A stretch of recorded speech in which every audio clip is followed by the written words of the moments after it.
ఏం సంబంధం లేదన్నట్టు కాకుండా అవును ఫాలో అప్ చేస్తున్నాడు, పార్టీని సంస్థాగతంగా బలోపేతం చేసుకుంటున్నాడు. అవును అదే అంటున్నాను. ఏది మొన్న కార్యకర్తల నమోదు అవును ఇవన్నీ కదా, మెంబర్షిప్ డ్రైవ్, అది ఇవన్నీ కరెక్ట్ గా నడుస్తున్నాయి. రాబోయే రోజుల్లో ఇంకెంతవరకు వెళ్తారో చూద్దాం. పవన్ కళ్యాణ్ గారి పనితీరు లేదంటే ఇప్పుడు ఆయన అధికారంలోకి వచ్చిన తర్వాత ఆయన యాక్టివిటీస్ ఇవన్నీ చూసి కూడా అంటే 100% విన్నింగ్ ఒకటి మెయిన్ పాయింట్. వైసీపీలో కొంతమంది నేతలు ఆకర్షితులు అవుతున్నారా? వైఎస్ఆర్ కాంగ్రెస్ పార్టీలో నియోజకవర్గాలలో కెపాసిటీ లేనటువంటి వాళ్ళు వెళ్ళిపోతారు.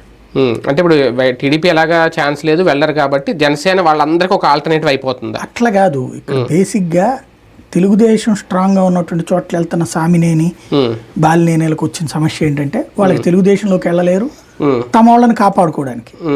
మిగతా చోట్ల ఎవరైనా వెళ్ళాలంటే అక్కడ భవిష్యత్తులో అవకాశం లభిస్తుంది అంటే పోతారు. అదే అవును ఆ ప్లేస్ లో ఆ నియోజకవర్గంలో.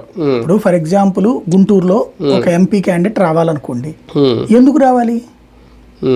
ఇప్పుడు రోసి వచ్చాడు, ఎవరు పట్టించుకున్నారు?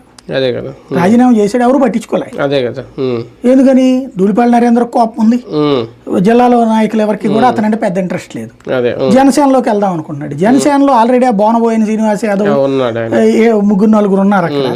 వాళ్ళకే లేనప్పుడు ఈయన తీసుకుని ఏం చేయాలి? ఈయన బతిలో అడుగుంది ఏరాలి, అంతే కదా. కాబట్టి కెపాసిటీని బట్టి ఉంటుంది. బొత్స సత్యనారాయణ దీంట్లోకి వస్తానన్నాడు అనుకోండి, సాధారణంగా స్వాగతం పలకచ్చు. పెద్దిరెడ్డి రామచంద్రరెడ్డి వస్తాననుకోండి, సాధారణంగా స్వాగతం పలకచ్చు. కానీ వాళ్ళకి ఆ నియోజకవర్గంలో ఉన్న తెలుగుదేశాన్ని కాదని వీళ్ళకి టికెట్ ఇప్పించగలరా?